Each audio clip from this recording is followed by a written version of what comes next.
right. My name is Shirley Blakely. I am not Crystal Rivers, as you see on the slide, but she asked me to give her presentation for her as she could not be here. She tried diligently yesterday. We had technical difficulties. She was not able to finish, so I will give her presentation to my very best ability. So here we go. Thank you and good afternoon. If you heard her give this presentation, this is how she started. You probably already used the nutrition facts label in some way, perhaps to check calories or fat content in foods you're buying. But the more familiar you are with the information, the more you'll want to use it daily to ensure you're eating a healthy, balanced diet. By the end of this presentation, you should be able to understand percent daily value as shown as percent DV and how it relates to your total diet. Recognize the percent daily value of various nutrients and determine which ones to get more of and which ones to get less of. Use the nutrition facts label to help you compare products, both while shopping and when preparing healthy meals. So I will give this slide presentation as mentioned before. We'll have some time for questions at the end. To begin, let's start with a little background. Maybe we can advance the slide. There we go. The Nutrition Facts label was launched in 1990 under the Nutrition Labeling and Education Act, commonly known as NLEA, in order to clear up consumer confusion about the food label, help consumers in making healthy food choices, encourage product innovation by giving manufacturers an incentive to improve the quality of their foods and make healthier food choices available to consumers. Prior to 1990, there was no uniform nutrition labeling. There are required elements on the food label, such as identity of the food, ingredient list, amount of food in the package, name and place of the business it came from, and nutrition information, or the nutrition facts label, which is usually on the side or back of the package. This is an example of nutrition facts label. You will notice that nutrition facts labels generally look the same. Since 1993, nutrition facts label has appeared on most packaged foods regulated by FDA. It does not apply to foods regulated by the U.S. Department of Agriculture, which are meats, poultry, and some egg products.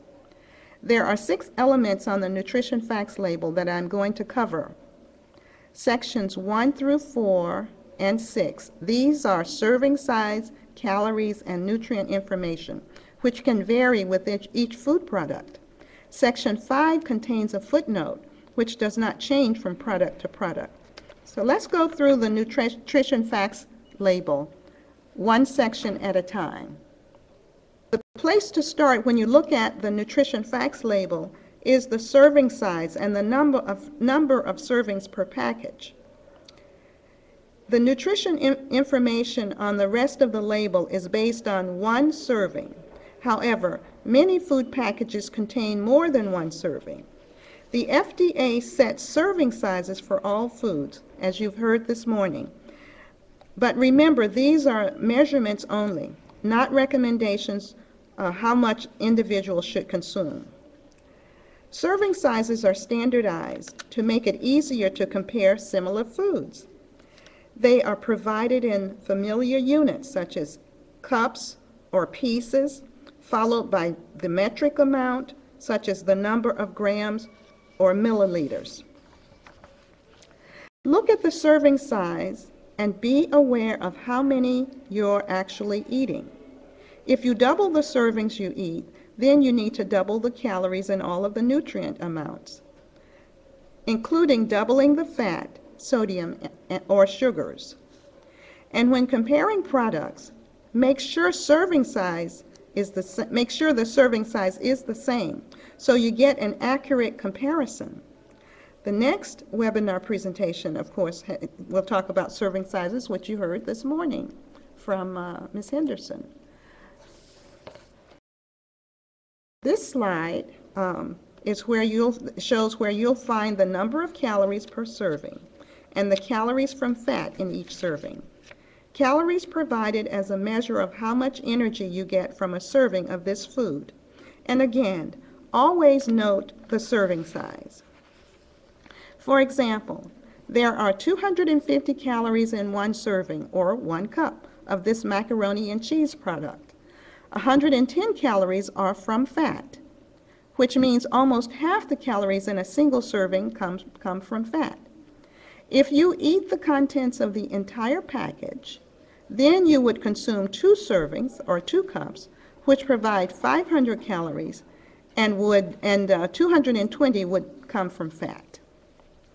Keep in mind that because something says it's fat-free, doesn't mean it's calorie-free. Many fat-free and low-fat foods have added sugar. Also, remember that a calorie is a calorie regardless of its source, and overweight and obesity result from an energy imbalance, more calories in than out. We have a general guide to calories based on a 2,000 calorie a day diet. For a single serving, the rule of thumb is 40 calories is low, 100 calories is moderate, and 400 calories is high. The percent daily value numbers run down the right side of the nutrition facts label, which is shown here in the red box.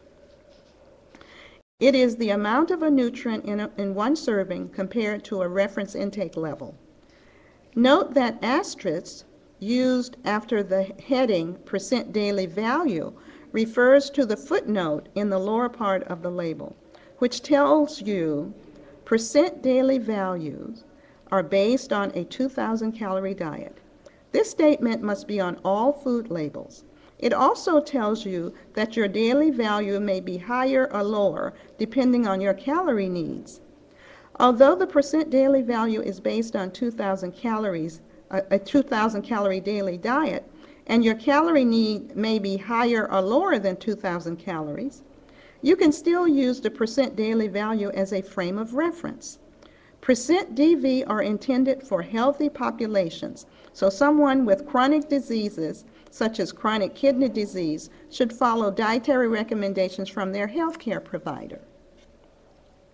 Percent daily values are reference values that are used to assist consumers in understanding how nutrients fit into the context of the total daily diet.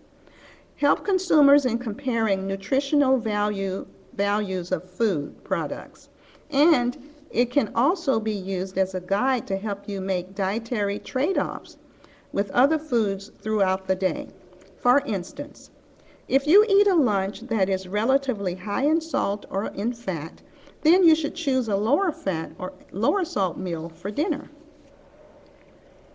At FDA, we have a quick guide to percent daily value, and it's called the 5-20 rule. This guide tells you that 5% or less of a nutrient means a food is low in that nutrient, while 20% or more means a food is high in that nutrient. So for those nutrients that you want to limit, such as fat, saturated fat, cholesterol, and sodium, a lower number is better. For those nutrients that you want to consume in greater amounts, such as calcium, iron, vitamin A, vitamin C, and dietary fiber, 20% or more is better. For example, look at the amount of total fat in one serving here. It is 18% daily value, which is below 20% daily value, and based on our rule, is not yet high. But what if you ate the whole package, which is 2 servings? You would double that amount, eating 36% of your daily allowance for total fat. Coming from just one food, that amount leaves you with about 64% of your fat allowance for all of the other foods you eat that day, snacks and drinks included. Let's take a closer look at the nutrients that we should limit. These nutrients are the ones people generally eat in adequate amounts, but sometimes too much. To help reduce your risk of certain chronic disease, like heart disease, use the label to select foods that are lower in saturated fats, trans fat, and cholesterol. Trans fat does not have a percent daily value, but you should choose foods with lower grams of trans fat when comparing products. Replace foods high in saturated and trans fats with those high in monounsaturated and polyunsaturated fat. These are found in fish, nuts, and liquid vegetable oils, including olive oil. Limit sodium intake to reduce your risk of high blood pressure. You can use the label not only to limit fat and sodium, but also to increase those nutrients that promote good health and may even protect you from disease. Some Americans, for instance, don't get enough vitamins A and C, calcium, iron, and fiber. So when choosing between two products, choose the one with a higher percent daily value for these nutrients that you need to get more of. For example, one serving of this product provides 20% of calcium. Remember, a food with 20% daily value or more contributes a lot of calcium to your daily diet. However, one serving of this product does not provide any fiber and is very low in vitamin A, vitamin C, and iron. As mentioned before, 5% daily value or less contribute a little. Now to protein and carbohydrates. Most Americans get plenty of protein, but not always from the healthiest sources. When choosing food for high protein content, such as meat, poultry, dry beans, milk, and milk products, choose foods that are lean, low fat, or fat-free. Fiber and sugars are types of carbohydrates.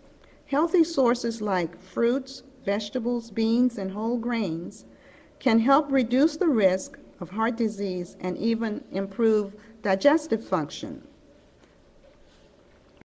While there isn't a percent daily value for sugar, you can compare the sugar content in grams among products. The sugars listed on the nutrition facts label include naturally occurring sugars, like those in fruits and milk, as well as those added to a food or drink. As a general rule, limit foods with added sugars, which only add calories and no other nutrients. Check the ingredient list for specifics on added sugars. Let's look at an example of how to determine if the sugar in your food is added sugar or it is in natural form. In this slide, two nutrition facts labels for the two yogurts are shown. The plain yogurt on the left has 10 grams of sugar, while the fruit yogurt on the right has 44 grams of sugars in one serving. Now at the bottom of the slide, look at the ingredient list for the two yogurts. Note that no added sugars or sweeteners are in the list of ingredients for the plain yogurt, yet 10 grams of sugars is listed on the nutrition facts label. The 10 grams come from naturally occurring sugars, which is lactose in milk.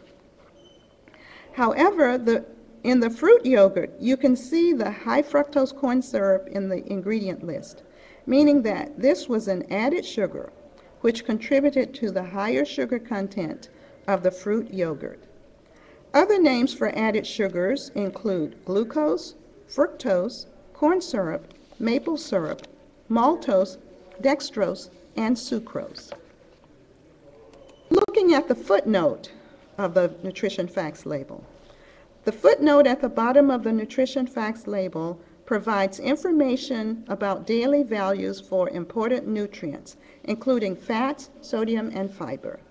The footnote only appears on larger labels and does not change from product to product. Look at the amount circled in red in the footnote. These are daily values for each nutrient listed and are based on public health experts' advice. These are recommended levels of intakes for a 2,000 or 2,500 calorie diet. The amount for total fat, saturated fat, cholesterol, and sodium are maximum amounts. That means that you should try to eat less than the amounts listed here. Finally, I want to talk a little bit about how ingredients are listed on the food package. Now, you heard from Felicia Billingsley yesterday morning regarding the ingredients list and general labeling. But I just want to point out that food manufacturers are required to list all ingredients contained in the food on the package labeling.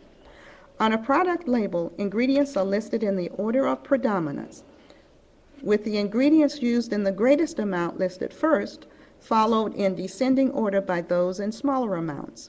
So why is this important? For example, if you're concerned about your intake of sugars, make sure that added sugars such as fructose, corn, or maple syrup are listed as one of the first few ingredients, are not listed as one of the first few ingredients in a product. Now I am going to talk about FDA's activities related to revising the nutrition facts label. FDA has published 4 advanced notice of proposed rulemakings, or ANPRMs, that are related to the nutrition facts label and the supplement facts label, and that ask the questions about, number 1, revision of the nutrient DVs and identification of mandatory nutrients for the label. Number 2, updating the serving size of various food categories. And number 3, predominance of the declaration of calories. And item 4, labeling of trans fat. In addition to the ANPRMs, there have been several reports released from the Institute of Medicine on the dietary reference intakes for nutrients and 1 IOM report on food labeling. Other consensus reports include the 2010 Dietary Guidelines for Americans will also be considered. As FDA moves forward, the agency will consider public comments to the ANPRMs, citizen petitions, IOM reports, the Dietary Guidelines for Americans, as well as data obtained from analysis of NHANES data. FDA will also consider other scientific evidence and findings from consumer studies on how consumers understand and use the label. One key issue FDA will look at is how to give more prominence to calories on the food label by either increasing the font size, providing a % DV, or eliminating the calories from fat listing, as this may take away from the listing of calories. FDA will look at whether giving more prominence to calorie information on the label would change the way consumers use the label in deciding what to eat. Another issue FDA will look at is revising the daily value. The daily values. FDA will consider which dietary reference intake to use as the basis for the DV. The IOM established different reference values, including the EAR, estimated average requirement, the RDA, as in recommended dietary allowance, the AI, which is adequate intake, UL, tolerable upper limit, and the AMDR, which is acceptable macronutrient distribution range. FDA will also consider whether to use a population weighted average or population coverage approach. With a population weighted average approach, reference intake levels for each age and gender group will be weighted in proportion to the population with each group. With a population coverage approach, the highest reference intake level will be used as the basis for the DV. FDA will also consider which mandatory nutrients to promote on the label. The agency will look at the adequacy of nutrients in the diet of the U.S. population and the public health relevance of nutrients to help determine which nutrients should be mandatory on the label. FDA will also be looking at issues related to setting a joint percent DV for trans and saturated fats. FDA will consider the IOM labeling report recommendation to use food composition data, menu modeling, and dietary supplement data to set a DV. Another issue will be revision to the footnote, and FDA will be looking at whether or not to retain the current information such as related to 2,500 calories. FDA will also consider statements about saturated and trans fat in the context of the total diet, such as low as possible while maintaining a nutritionally adequate diet. In summary, during the rulemaking process, FDA will consider all relevant information and then publish a proposed rule. After a proposed rule, the agency will then consider comment to the proposed rule and any relevant information to then publish in a final rule. And as you see here, this is Crystal Rivers. This is not myself, which is Shirley Blakely, but I want to thank Crystal for preparing this presentation. Due to technical difficulties yesterday, she was not able to complete it, but it is now recorded among the webinars that are presented. So thank you for your attention. I gather we have some questions. We'll take a few minutes to respond to questions. Before I do, I want to bring your attention to the resource list on this slide, which is was put here regarding Label Man. These resources talk about the Nutrition Facts Panel. Spot the Block is designed for tweens, that is 9 to 12 years of age. And then there is Using the Food Label, a guide for older adults. And there's a URL for ordering publications on this slide. So, so this information, if you're interested, you may want to check out the FDA website for nutrition facts information. All right, so we have some questions. We'll take a few. Following this webinar, might there be a way where FDA could provide answers to the questions that were unanswered during the webinar? We have been looking into that, and if it is possible, we would, but some of the presentations had quite a few questions, and we may not have the time to provide answers for all of them. But if there is a way that we could do it that is pretty smooth and seamless, we will do it. We will do so. The next question is, I read in the FDA label, and these other participants helped reply to this question.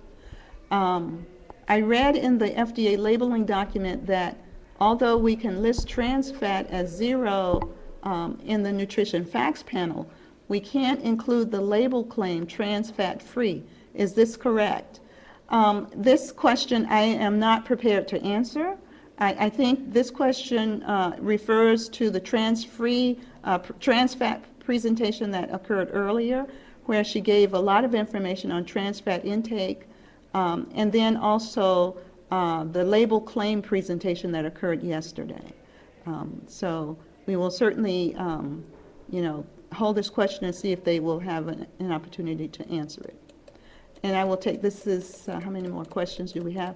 We may have time for maybe a couple more. When can an abbreviated Nutrition Facts Panel be used in packaging? As far as the timeline goes, we're not prepared to provide any information on timelines. And then the other question is, for shake products which are marketed as meal replacement, says meet Health Canada guidelines, can we not make nutrient content claims as it is stated in the regs that these may not be used to describe the meal? That is another labeling question that our labeling experts are going to need to answer. Does this apply to these products? I am not prepared to answer that. So I think we're going to end our presentation at this point.